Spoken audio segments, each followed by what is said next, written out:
Russia के साथ भारत की दोस्ती के चलते भारत के हाई कमिश्नर ब्रिटेन और यूरोपियन कंट्रीज की हेडलाइन में क्यों छा गए हैं, डोनाल्ड ट्रंप को भारत ने किस तरह से टफ टाइम दिया था, बांग्लादेश भारत को थैंक्स क्यों बोल रहा है और इजराइल की गवर्नमेंट और Israeli prime minister Benjamin Netanyahu को आखिरकार क्यों झुकना पड़ गया है।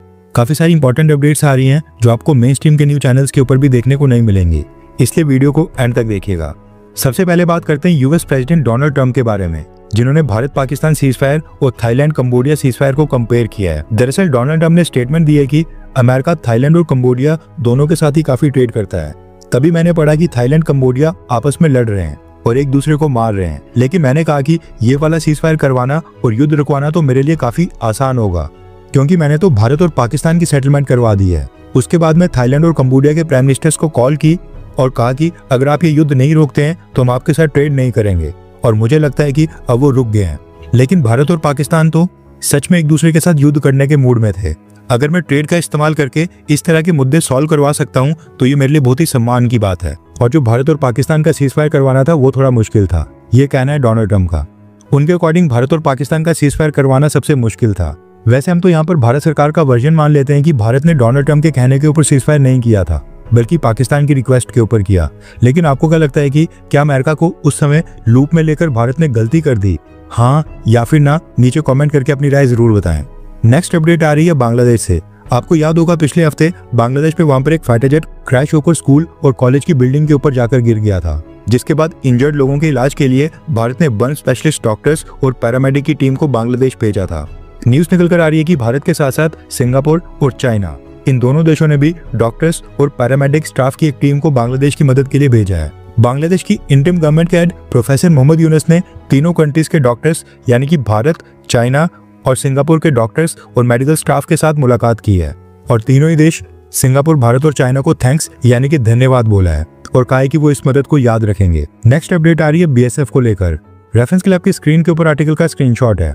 न्यूज निकल कर आ रही है कि बांग्लादेश बॉर्डर के ऊपर तैनात बीएसएफ पर्सनल्स को बॉडी कैमरा से लेस किया जाएगा। 5000 बॉडी कैमरास बीएसएफ जवानों के लिए भेज दिए गए हैं। बॉडी कैमरास को जवानों की छाती, कंधे या फिर सर के ऊपर हेलमेट के ऊपर फिट किया जाता है और ये फर्स्ट पर्सन व्यू प्रोवाइड करते हैं। बीएसएफ को जो बॉडी कैमरास दिए जाएंगे ये नाइट विजन रिकॉर्डिंग के फीचर के साथ लैस होंगे, ताकि रात के अंधेरे में भी रिकॉर्डिंग कर सकें। न्यूज निकल कर आ रही है कि बॉर्डर एरियाज में बीएसएफ जवानों और इलीगल क्रिमिनल्स और स्मगलर्स के बीच झड़पें काफी ज्यादा हो गई हैं, और बांग्लादेश में प्रोफेसर मोहम्मद यूनुस के आने के बाद यानी कि शेख हसीना के जाने के बाद इलीगल इमिग्रेंट्स लगातार भारत में घुस रहे हैं। उसी को मॉनिटर करने और इलीगल बांग्लादेशीज जिनको डिपोर्ट किया जा रहा है उनके खिलाफ भारत के पास डॉक्यूमेंटेड सबूत हो, उसके लिए ये 5000 बॉडी कैमरास लगाने का फैसला किया गया है। इसके साथ ही बांग्लादेश भारत बॉर्डर के ऊपर जो चेक पोस्ट हैं उनको कुछ बायोमेट्रिक डिवाइसेस भी दी जाएंगी, ताकि जो भी इलीगल बांग्लादेशी इमिग्रेंट पकड़ा गया उसके फिंगरप्रिंट्स और आंखों का आइरिस स्कैन डेटा कलेक्ट किया जाएगा, और वो डेटा फिर आगे बीएसएफ के लोग फॉरेन रजिस्ट्रेशन ऑफिस को फॉरवर्ड कर देंगे। बॉर्डर के ऊपर बीएसएफ जवानों के ऊपर अटैक्स के मामले पिछले कुछ समय से लगातार बढ़ रहे हैं। पिछले साल 77 बार बीएसएफ पर्सनल्स के ऊपर बॉर्डर के ऊपर बांग्लादेशी स्मगलर्स ने हमला किया था, और इस साल भी जुलाई महीने तक 35 के करीब इंसिडेंट रिकॉर्ड हो गए हैं। कई बार तो इलीगल तरीके से भारत में एंटर होने वाले बांग्लादेशीज भी बीएसएफ के जवानों के ऊपर हमले कर देते हैं। इसके साथ ही एक प्रॉब्लम ये भी है कि बांग्लादेश के स्मगलर्स और इलीगल क्रिमिनल्स जो इंटरनेशनल बॉर्डर के ऊपर ड्रग्स या फिर कैटल स्मगलिंग करने की कोशिश करते हैं, उनमें कई बार बीएसएफ के जवानों के साथ उनकी झड़प हो जाती है, जिसके बाद बीएसएफ जवानों को सेल्फ डिफेंस में गोली चलानी पड़ती है और बांग्लादेशी क्रिमिनल्स की मौत हो जाती है, जिसके बाद फिर बांग्लादेश का काफी प्रोटेस्ट होता है कि बीएसएफ ने बिना वार्निंग के ही उनको मार दिया है, या फिर फायर ओपन करने की जरूरत नहीं थी, लेकिन फिर भी बीएसएफ काफी एग्रेसिव होकर बांग्लादेशियों को टारगेट करती है। अब ये बॉडी कैमरा आने के बाद भारत के पास एविडेंस रहेगा कि हमारे बीएसएफ पर्सनल्स ने सेल्फ डिफेंस में फायर ओपन किया था, और हम ये बॉर्डर गार्ड फोर्स बांग्लादेश के साथ भी ये विजुअल्स और जो भी एविडेंस होंगे वो शेयर कर पाएंगे। होम मिनिस्ट्री यानी कि गृह मंत्रालय ने बॉडी कैमरास और बायोमेट्रिक डिवाइसेस को लेकर ये दोनों ही ऑर्डर्स पास कर लिए हैं, और ये जल्द ही भारत का जो बांग्लादेश के साथ बॉर्डर लगता है उसके ऊपर तैनात बीएसएफ को मिल जाएगा। नेक्स्ट अपडेट आ रही है भारत, पाकिस्तान और चाइना से संबंधित। आपको याद होगा हमने आपको बताया था कि पाकिस्तान के फील्ड मार्शल आसिम मुनीर को श्रीलंका और इंडोनेशिया इन दोनों ने इनवाइट किया था। न्यूज निकल कर आ रही है कि आसिम मुनीर ने ये दोनों विजिट्स अचानक से कैंसिल कर दिए हैं। रेफरेंस के लिए आपकी स्क्रीन के ऊपर आर्टिकल का स्क्रीनशॉट है। न्यूज निकल कर आ रही है कि पाकिस्तान का फील्ड मार्शल आसिम मुनीर अचानक से श्रीलंका और इंडोनेशिया की विजिट को कैंसिल करके चाइना की विजिट के ऊपर चले गया है। रिसेंटली पाकिस्तान ने अमेरिका की सेंट्रल कमांड यानी कि यूएस सेंटकॉम के चीफ जनरल माइकल कुरीला को अपने देश का हाईएस्ट मिलिट्री ऑनर दिया था। और अब अचानक से चाइना की विजिट के ऊपर फील्ड मार्शल आसिम मुनीर का जाना, इसके पीछे भी कई सारे कारण हैं। न्यूज निकल कर आ रही है कि पाकिस्तान और अमेरिका की नजदीकियों से चाइना काफी ज्यादा चिंतित है, इसलिए बैलेंसिंग एक्ट यानी कि अमेरिका और चाइना दोनों को बैलेंस करने के लिए जनरल आसिम मुनीर ने श्रीलंका और इंडोनेशिया की विजिट को कैंसिल कर दिया है और उसकी जगह चाइना चले गया है। हालांकि चाइना ने आसिम मुनीर का कोई भी ग्रैंड वेलकम वहां पर नहीं किया। चाइना में आसिम मुनीर ने अभी तक केवल चाइनीज विदेश मंत्री वांग यी के साथ ही मुलाकात की है। अब देखना ये होगा कि Chinese president Xi Jinping Asim Munir के साथ मिलता है या फिर नहीं, क्योंकि डोनाल्ड ट्रंप ने तो अमेरिका में आसिम मुनीर के साथ face to face bilateral meeting भी की थी। नेक्स्ट अपडेट आ रही है इजराइल से।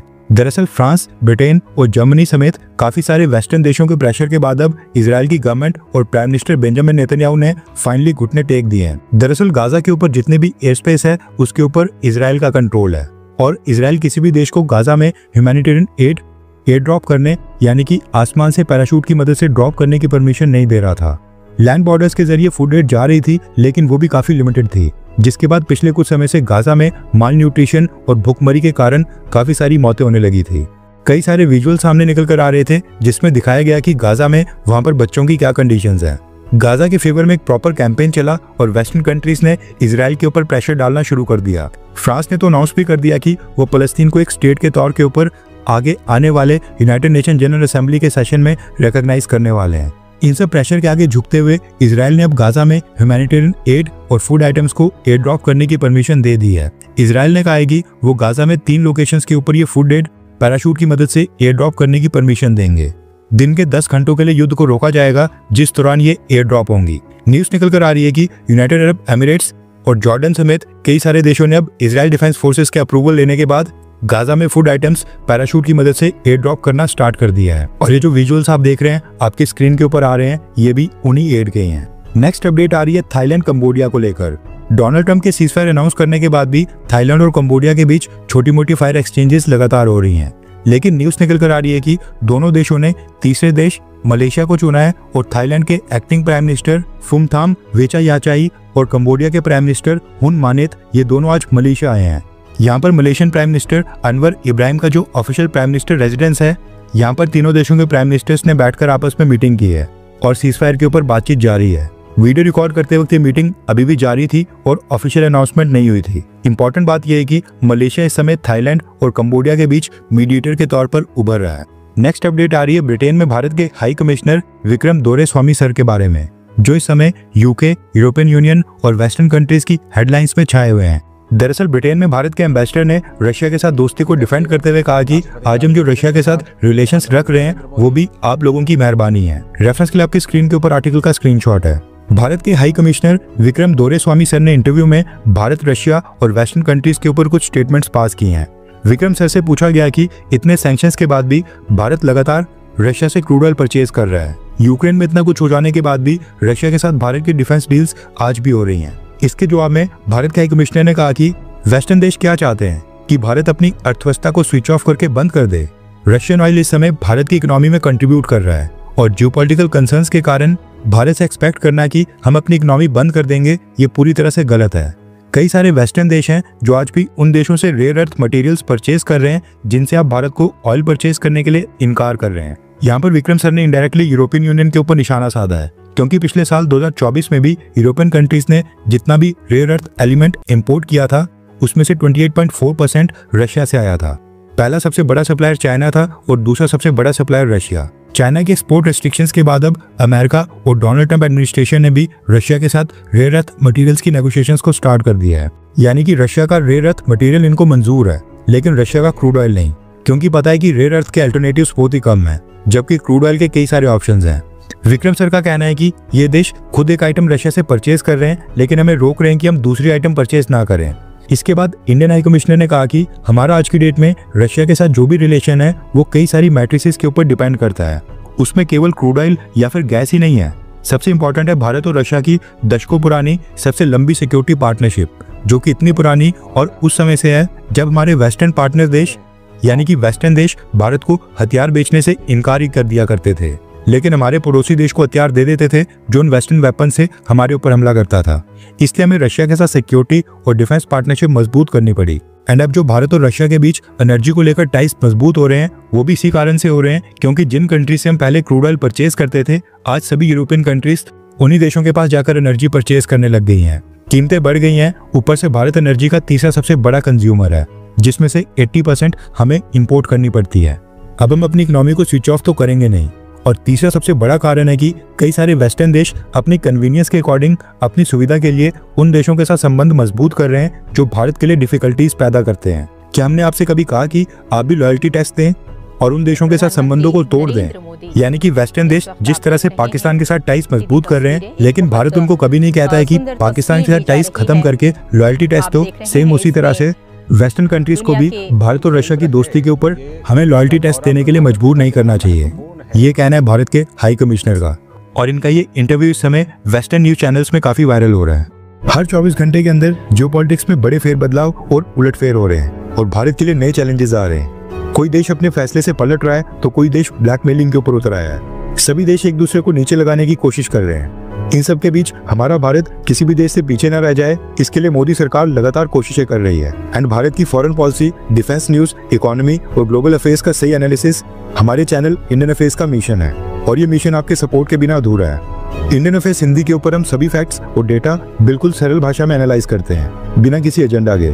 अगर आप चाहते हैं कि इंडियन अफेयर्स का सही और ऑथेंटिक एनालिसिस आप तक लगातार पहुंचे, तो इस वीडियो को लाइक करें और हमारे चैनल इंडियन अफेयर्स को सब्सक्राइब करके बेल नोटिफिकेशन ऑन करना मत भूलिए। आपका एक लाइक हमारे चैनल को ग्रो करने में काफी मदद करेगा, और एक सब्सक्राइब ये सुनिश्चित करेगा कि आप किसी भी इंपॉर्टेंट अपडेट को मिस ना करें।